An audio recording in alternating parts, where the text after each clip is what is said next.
Good morning, JSerra. I'm Grace. And I'm Katie, and welcome back to the Line Report. Since we are socially distanced, we can take off our masks. Hey Grace, did you go to the disc golf tournament this weekend? No, I didn't, but here's a segment recapping what happened in case you missed it.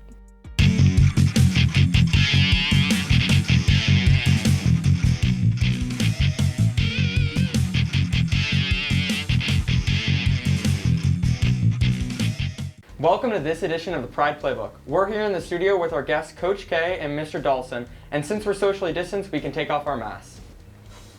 Thanks for being with us today, Coach and Mr. Dahlson.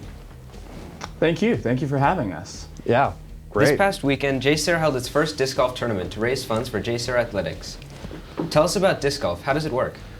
Disc golf is like another version of golf. Obviously, we don't have a golf course on our campus.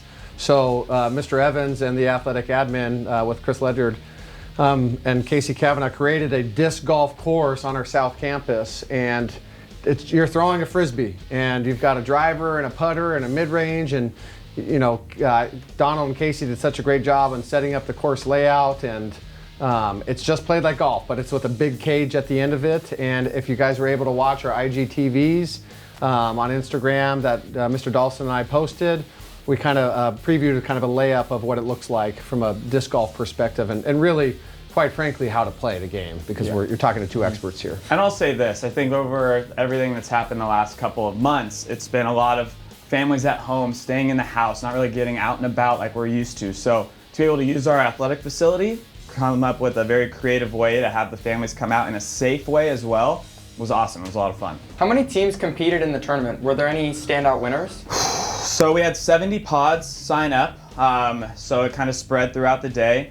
There was a few groups that had some ringers in there that have played professional disc golf in the past, so it was very surprising to see. I know there was a 10-year-old out there that was shooting like near hole-in-ones. It was actually pretty impressive to have that little guy out there. But 70 pods was a great number for us. Yeah, the winners, we had a group led by Kevin Stanley. His group and pod of four other players was the eventual winners. I believe they shot a 34. Don't quote me on that. And then we had a student-led group led by Luke Berry.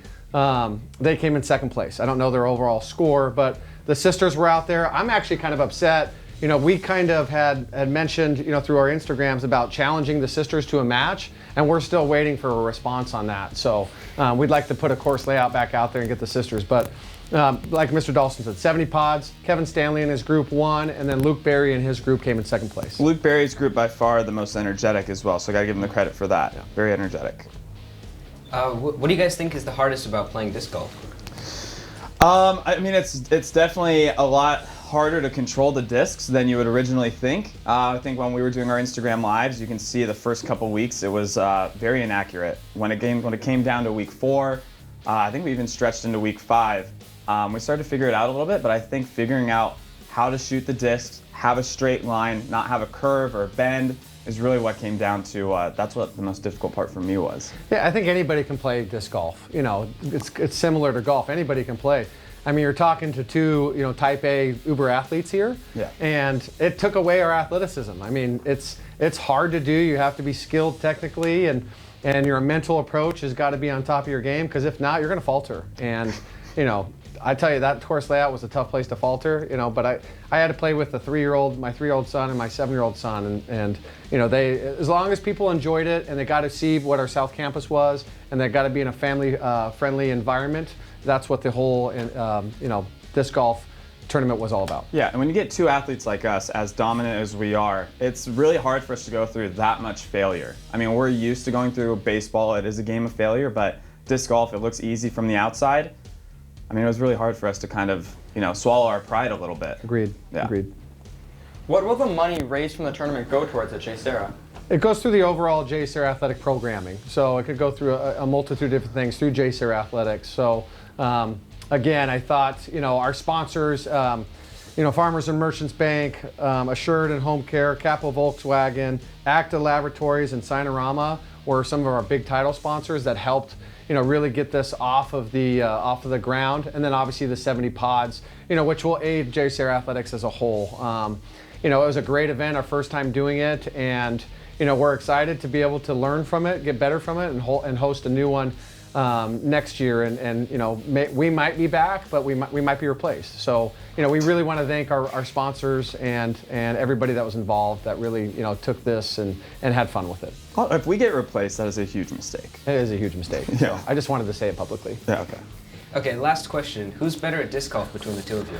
Well, I'm going to answer that one. I'm going to not let him speak on this, because if you did follow us on Instagram Live, which there's just a slew of people, or better yet said, a plethora of people that watched our 5-week video, you all know who won. And I won on the last hole. It was a playoff hole.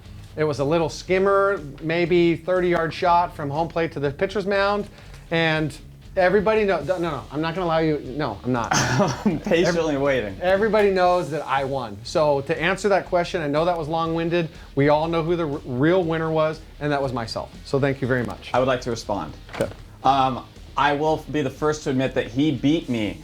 When you've known somebody for 16 years, like I've known Coach Kay, he knows how to push my buttons. And that's what happened on the last hole. Victory. He challenged me to end it on a hole-in-one, which was very doable.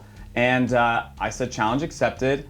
Went away from my approach. I could have easily taken away, I guess it would have been a tie because you hit the second shot anyway. Yeah. So he pushed my buttons. I've known him since I was 12. He's been pushing my buttons for 16, 17 years now. And yeah, I fell apart.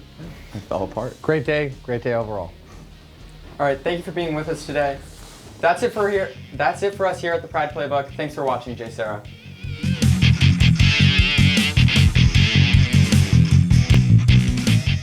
Thanks for that. That looked like so much fun. Next, we have a segment from Makena about hashtag questions. Let's go check it out.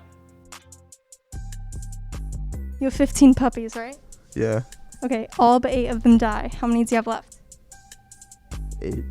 Correct. What's your name? Esteban. What 2 colors make up blue? Red. Oh, Hold up. Wait a minute. shoot. I don't know. Take a guess. Purple and pink. Name? Zach. Okay. What state has the highest population? Chicago, LA, or Miami?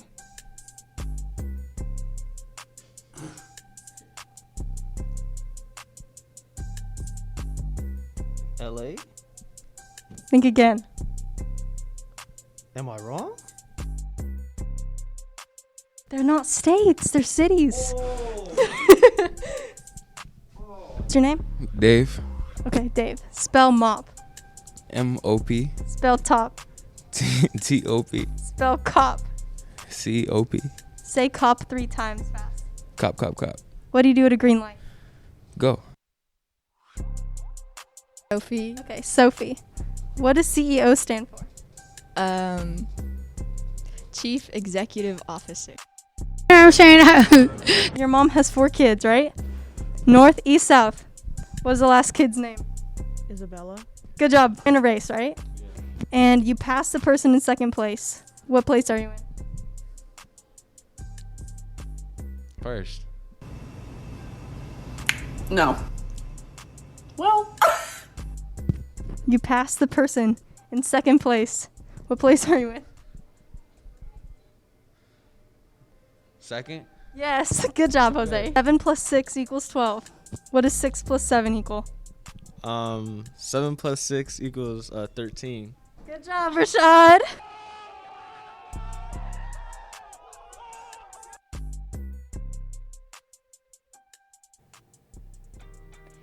Hey Grace, have you heard Gunnar Gash's song Teenage Therapy? I have not, but Hunter made a segment interviewing Gunnar about his new music. Let's go check it out. Hi, I'm Gunnar Gash, and I wrote and recorded Teenage Therapy. What inspired me to write this first single was I was in quarantine, just bored, and it was kind of like an outlet. Just couldn't go outside, couldn't do anything else, and I wrote this, and I loved it. Lee Boswick, he produces Green Day. It was kind of, like Green Day is my favorite band, so I was like, why not just try and send it to him, see what he says. He responded to me at first before I sent him my song saying, sorry, I don't really do small artists. And then I was just like, here, just take a listen. And he's like, I love it, I'll do it. And he sent it back. We kind of kept going back and forth, doing some calls, discussing what we wanted it to sound like. And when he came back with the final result, I loved it. The meaning of the song, Teenage Therapy, is, it's more like, the teenage therapy is something that you do that you like. Like, I do music, I hang out with friends, I hang out with family. That's my teenage therapy, go to say. And it's kind of just like whatever you do that you like, that kind of just releases you from the stress of the world. The goal of releasing music is somehow make a career out of it, whether that's writing it, producing it, releasing it. And I mean, I don't really care about money or anything. It's just like, want to build a fan base, you know, and somehow be able to release music so other people can hear like my message. My production speed after school started has kind of been rough for the first week, I'd have to say. But now I try and find time. It's more now doing it in off time, but I'm still definitely getting things done. Shotgun, ringing it out front. No fun, we were the reruns. You won, as we said. Thanks, Hunter. I'll definitely be sure to listen to it. Make sure to go check out Gunnar's new music. Well, that's all we have for you today, Lions. I'm Katie. And I'm Grace. And this has been The Lion Report.